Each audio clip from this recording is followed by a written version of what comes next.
그래서 제가 이제 여기서 오늘 본문을 통해서 생각해야 될 거면 교회가 뭐냐는 겁니다. 교회에 많은 사람들은 선교가 왜 필요하냐 할 필요가 없지. 깊은 신앙의 세계만 들어가고 뿌리를 박으면 되는 것이지 왜 그런 때 신경을 쓰고 에너지를 보내느냐, 그런 이야기를 참 많이 합니다.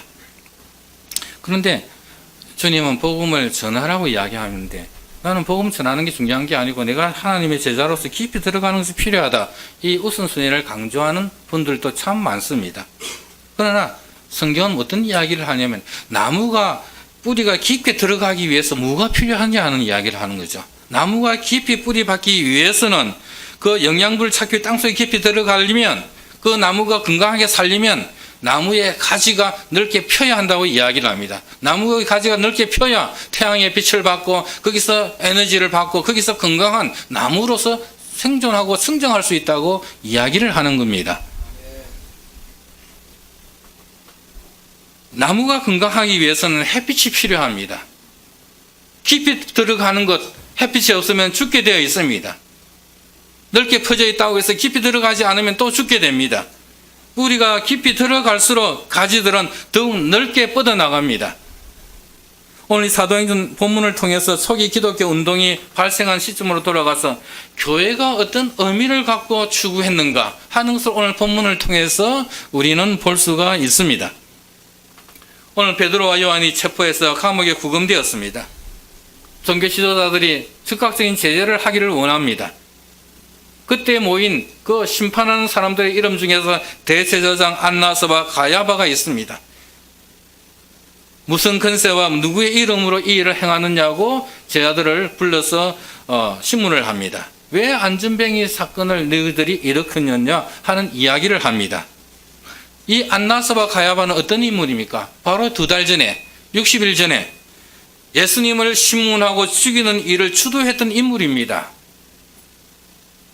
바로 2달 전에 십자가 사건이 발생한 날 그 이후로 이 제자들은 두려움에 사로잡혀서 떨면서 다락방의 문을 잠그고 그 안에 숨어서 기도했던 이 시간들이 있었던 그런 역할을 만든 사람들이 안나스와 가야바입니다.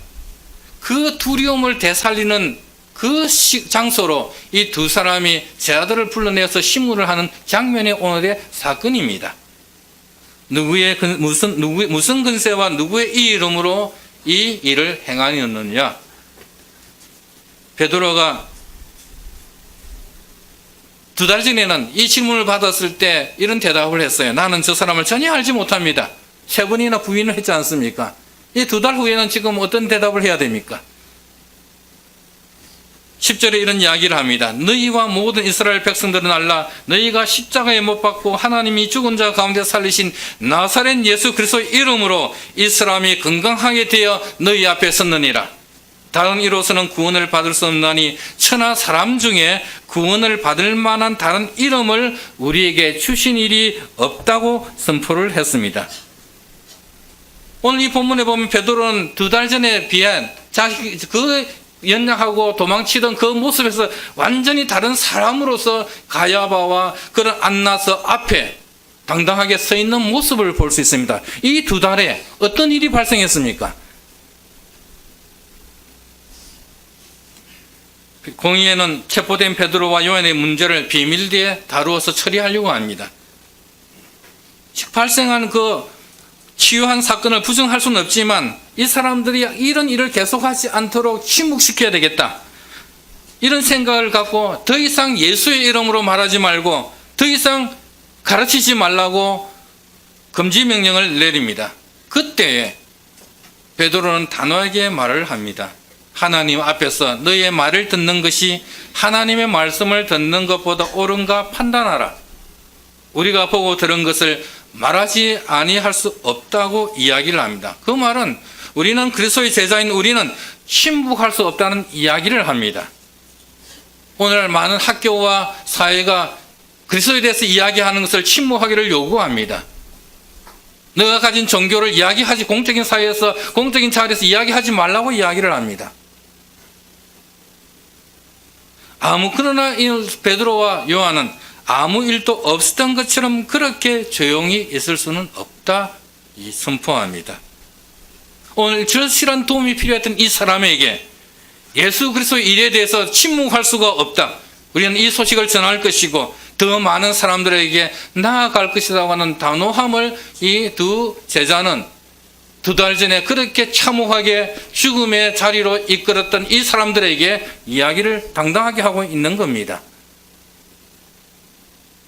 교회라고 하는 것은 조용히 침묵할 수 없고 그냥 서 있을 수 없는 선교적인 공동체입니다. 교회는 선교적인 길을 걷는 정체성을 가진 공동체입니다. 교회는 그리스도의 정인이 되고 열방과 모든 민족을 제자 삼는 목적과 사명을 갖고 있습니다. 그렇기 때문에 보고 들은 것에 대해서 침묵할 수 없다. 주님의 일에 대해서 주님과의 경험이 없으면 말하지 못하겠지만 내가 경험한 그 사건을 왜 나는 입을 다물고 있겠느냐, 침묵할 수 없다는 이야기를 해야 되겠다 하는 이야기입니다. 침묵한다고 하는 것은 교회의 존재 이유를 부정하는 것이 됩니다. 요새 선거철인데 선거하지 말고 투표할 때까지 가만 기다리라고 한다면 아무도 그것을 받아들이지 않을 겁니다. 나는 어떤 사람이고 나는 어떤 정당에 속한 사람이고 나의 생각은 어떤 것인다고 자꾸 이야기하면서 나한테 표를 달라고 요구하는 것이 정당한 것인데 아무 소리 하지 마. 입 다물고만 있어. 그렇게 하면 다 그냥 반항을 할 거 아닙니까? 똑같은 이야기입니다. 선교하지 말라고 중단하는 그 요구를 지금 이 제자들은 받았습니다. 다른 건 다 가능하다고 이야기를 하죠. 교회에서 가르치고 교제하고 성찬을 드리고 기도하는 일, 그건 이런 교회가 할 수가 있어. 성전에서 가정집에서 모임을 가질 수가 있고 하나님을 찬양하고 소유를 팔아서 서로의 필요를 돕는 일을 자유롭게 할 수가 있다고 이야기를 합니다. 예배를 드리고 제자도를 실행하고 공동체로 모이고 봉사를 하는 것은 문제가 없다고 이야기를 합니다. 그러나 단 한 가지 해서는 안 될 것이 있는데 그거는 전도하지 말라고 하는 이야기입니다. 다른 건 다 자유로운데 한 가지만 하지 말라. 전도하지 말고 복음 전하지 말고 선교하지 말라 하는 이야기를 지금 이 그룹들이 요구하는 겁니다. 교회도 마찬가지죠. 우리 다 예배 잘 드리고 제자도 훈련도 받고 성경 공부도 하고 기도도 하고 찬양도 드리고 뭐 봉사도 참 많이 하지만 선교는 왜 해요? 똑같은 이야기예요. 나머지 4개가 중요한 것은 무엇 때문에 중요합니까? 이 하나를 통해서 그 4가지를 이루고 확정시키기 위해서 요구하는 겁니다. 선교하니까 돈이 많이 나고 하지 말자 하는 그 이야기 개념들의 수준이 아니다는 이야기입니다. 하나님 나라를 위해서 우리가 어떠한 정신으로 나아갈 것인가를, 우리의 정체성이 무언가를 우리가 다시 한번 보자는 이야기입니다. 이때 제자들은 하는 이야기는 뭡니까? 우리는 그렇게 침묵할 수가 없습니다. 그리스도의 사랑과 진리를 다른 사람들과 나누는 것을 중단할 수 없습니다. 이렇게 이야기를 하는 겁니다. 지금 베드로와 요한이 있는 장소가 어디입니까? 감옥입니다. 사형을 받을 수 있는 상황입니다. 2달 전에 예수님을 그런 제목으로 만들어서 죽였는데 지금도 쉽게 이 두 제자를 죽일 수 있는 권력을 가진 사람들입니다. 이 위기를 넘기기 위해서 공적으로 난 예수의 이름을 이야기하지 않겠다. 우리 교회 안에서만 이야기하겠다. 그런데 동의를 할 수 없다는 이야기를 하는 겁니다. 그런 석방 조건을 나는 받아들일 수가 없다고 이야기를 하는 겁니다. 우리가 보고 들은 것에 대해서 침묵할 수가 없다. 이 점을 우리가 놓쳐서는 안 된다는 겁니다. 스리랑카도 마찬가지예요. 너희 종교 좋은데 다른 사람이 전도하지 말라 이야기를 합니다. 전도만 안 하면 문제가 없어. 너희들끼리 믿고 너희들끼리 살면 돼. 여기 교회 바깥으로 나오면 안 돼. 이런 이야기를 많이 하는 거예요. 다른 사람에 대해서 네가 가진 신앙을 이야기하면 안 된다고 이야기를 합니다. 그리고 그 사람이 너희의 말을 듣고 예수를 믿으면 안 된다고 이야기합니다. 그건 법에 금지된다. 그래 개종 금지법이라는 게 그런 형태로 압박을 가하고 오는 겁니다. 그런데 우리가 중요한 것은 뭐냐면 신자들은 정부나 이런 단체들은 교회가 자시 안에 있는 깊이 빠져 들어가는 것은 아무 문제를 삼지를 않아요. 그러나 바깥으로 퍼져나가는 것에 대해서는 문제를 삼습니다. 그런데 베드로와 요한은 깊이 들어가는 것도 중요하지만 뻗어나가는 이것도 중요하고 이것은 놓칠 수 없는 것이다. 이것을 이야기하는 겁니다. 그러면 베드로는 이런 용기를 어디서 가졌습니까? 2달 전에와 전혀 다른 사람이 된 이 베드로와 요한은 어디서 이런 변화가 일어났습니까? 60일 전만 해도 겁쟁이였고 도망가는 사람들이었고 예수님 잡혀갔을 때 도망가는 친구들인데 이제는 도망가지 않고 당당하게 맞설 수 있는 이 용기, 이 태도는 어디서 근본적으로 발생했는가 하는 이야기입니다. 거꾸로 이야기하면 그들은 예수님과 깊은 관계에 들어갔기 때문에 이 일이 또 가능하다는 이야기예요. 그들을 이끌어간 그리스도와의 개인적인 경험의 실제가 있습니다. 부활하신 예수님과 40일 동안 하나님 나라의 이야기를 듣고 배우고 가르침을 받으면서 새로운 시각이 열리고 오순절이 임하면서 성령의 충만함을 통해서 하나님과의 밀접한 개인적인 경험이라고 하는 새로운 세계를 경험했기 때문에 그 깊은 관계에 들어갔기 때문에 이 이야기를 담대하게 할 수 있었다는 이야기입니다. 죽음에서 부활하신 그리스도께서 함께하면서 성경의 눈을 열어준 사건이 그들에게 있었기 때문에 가능한 이야기입니다. 다락방에서 120문도와 함께 기도를 하면서 보낸 시간이 있었기 때문에 이 일이 가능합니다. 신앙의 용기와 확신을 준 오순절이 임한 성령의 충만한 사건들이 그들에게 있었기 때문에 이 일이 가능합니다. 성도들끼리 서로 격려하면서 절구하며 예배를 드린 교제의 시간이 있었기 때문에 이 일이 가능합니다.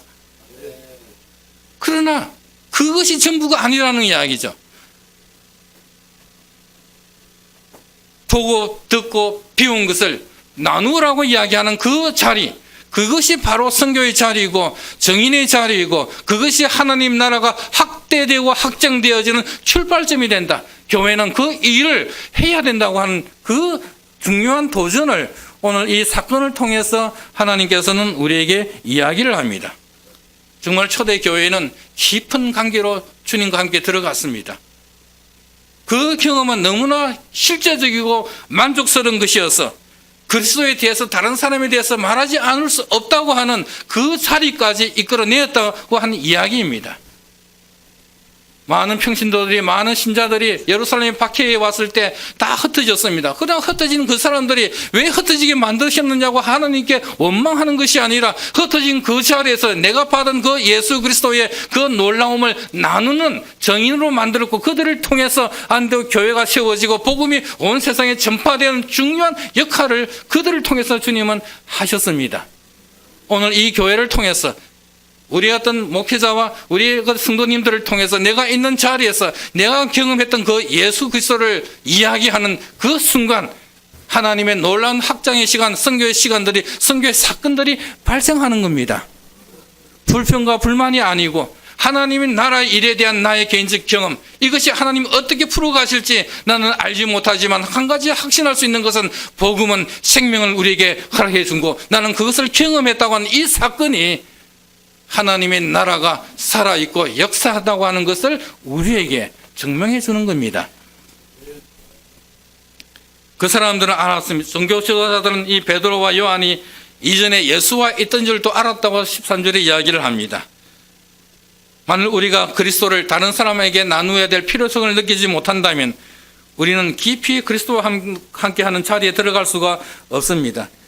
온 세상은 그리스도를 아는 것이 필요하다는 것을 우리가 확신하지 않는다면 그리스도와 함께한 사람이 어떤 것인지를 경험해 보지 않았기 때문에 그런 생각을 가질 수는 있습니다. 그러나 내가 만난 그 하나님, 내가 어려웠을 때 나에게 새 힘을 주고 새로운 출발을 만드셔서 지금까지 인도해 주신 그 하나님, 나는 그것을 기억하는데 지금 내가 당한 이 아픔 때문에, 이 어려움 때문에 그 하나님을 잊어버리면 안 된다는 각성이 날마다 새로워질 때 다시 한번 우리는 시작할 수 있는 능력이 주어지는 겁니다.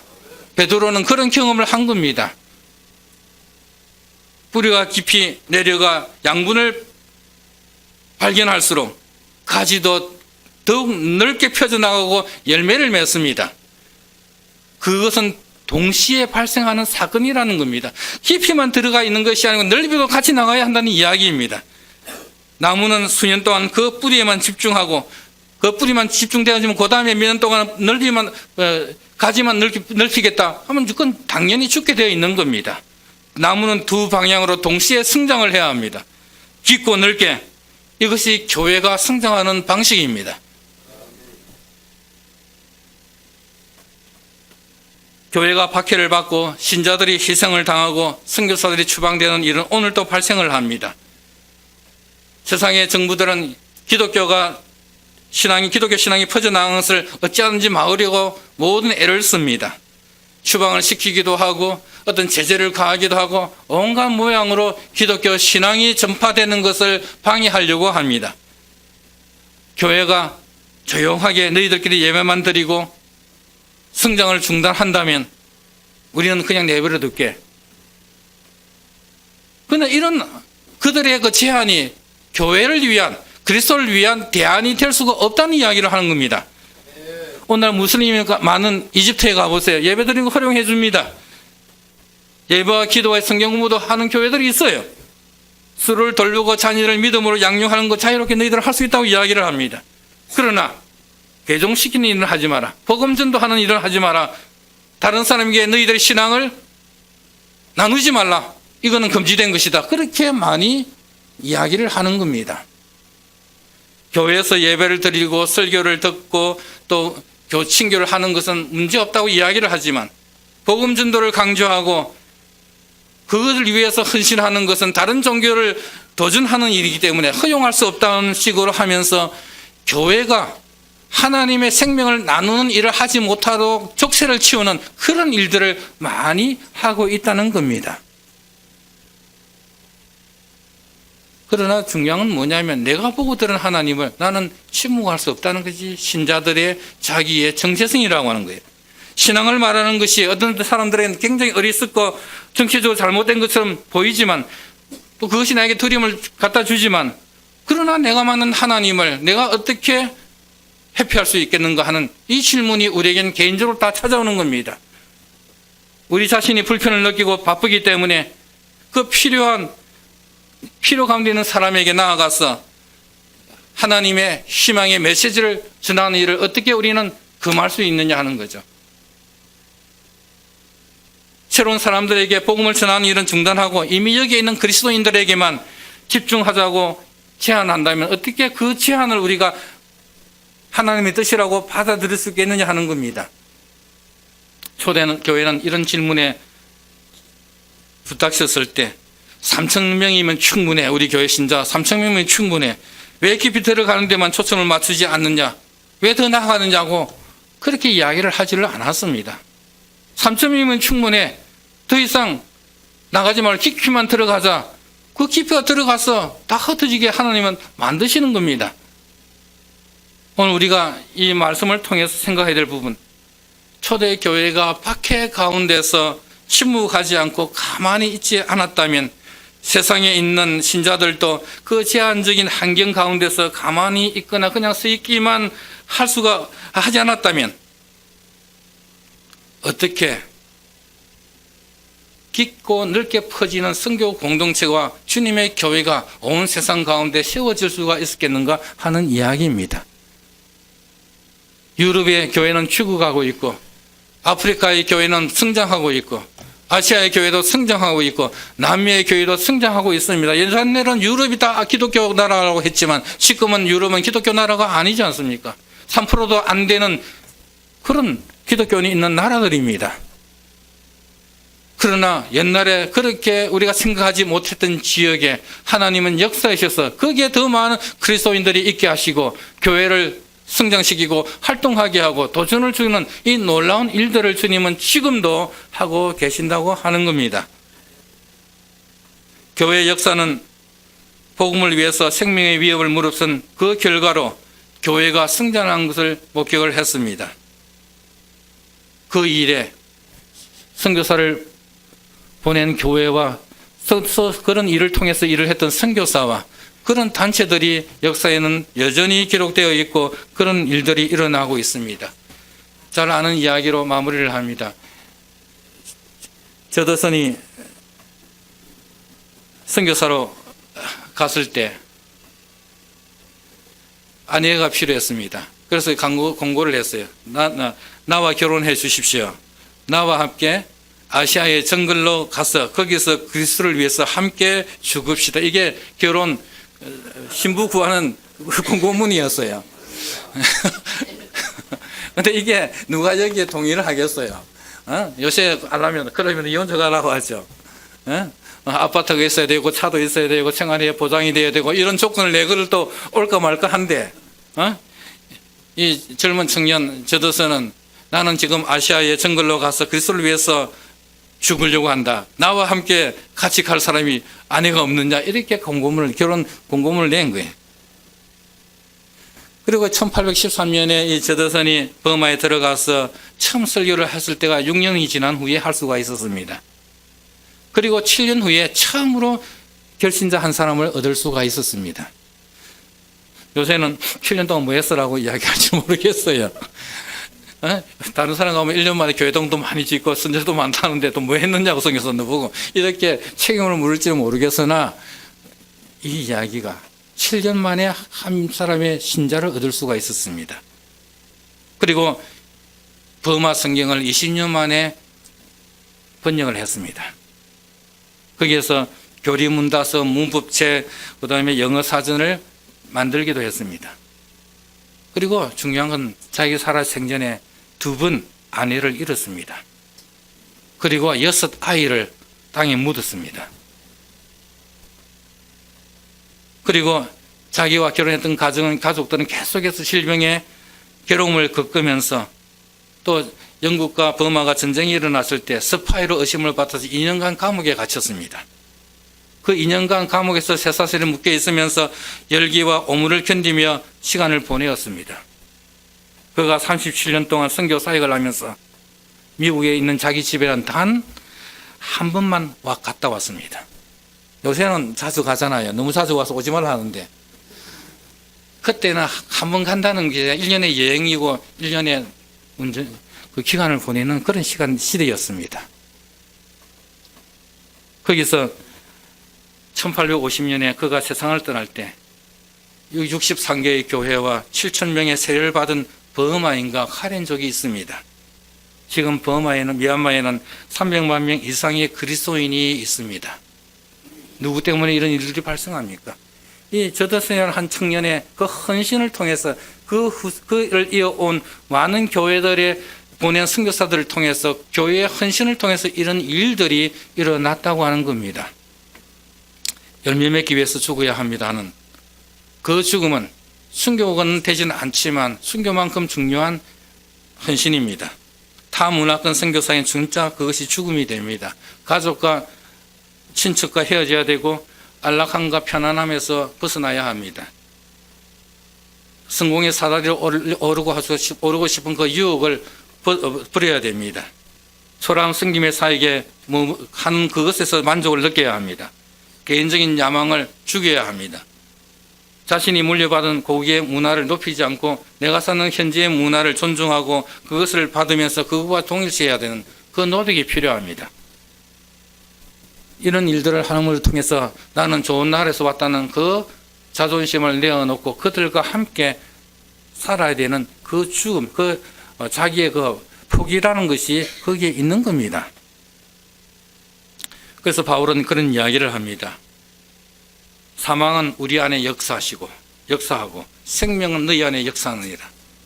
사망은 교회 지도자들과 하나님의 복음을 듣고 헌신하는 사람의 심령 속에 있어야 되고 우리를 통해서 복음을 듣는 너희에게는 생명이 있어야 된다. 이 생각을 갖고 사도 바울도 사역을 하고 인생을 살아갔던 것처럼 하나님의 백성에게는 내가 우선이 아니고 나를 통한 하나님의 복음이 너희에게 있고 너희에게 그 생명이 일어나는 이것이 있다면 나는 만족한다고 하는 이것, 그것을 위해서 우리가 헌신하고 희생하고 우리의 시간들을 드립니다.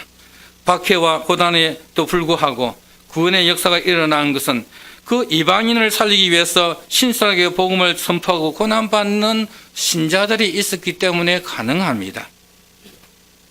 너는 장차 받을 고난을 두려워하지 말라. 내가 죽도록 충성하라.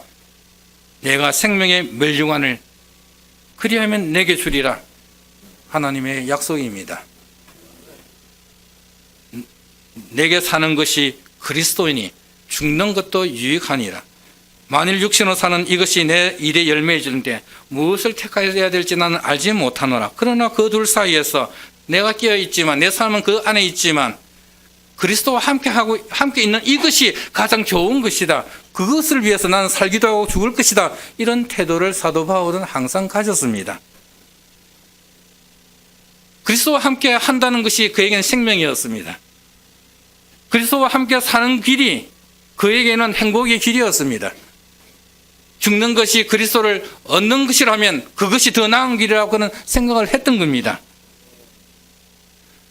우리가 그런 어떤 경험을 가운데서 복음으로 인한 생명의 영광은 육체의 연약함과 죽을 수밖에 없는 처지 가운데서도 누릴 수 없는 내적인 생명력을 제공해 줍니다. 자신의 사명에 친실한 자들에게는 약속하신 풍성함이 있습니다. 박해 가운데서 또한 순교당할 상황에서 우리에게 주는 큰 위로가 뭡니까? 내가 살아있으나 죽고 있으나 나의 유일한 소망은 예수 그리스도가 나의 주인이시고 나는 그의 자녀다고 하는 이 분명함이 나의 정체성이고 내게 주는 그 안정감이 얼마나 큰지 이건 양보할 수 없는 그런 것이다 하는 것을 사도 바울도 이야기를 하는 겁니다.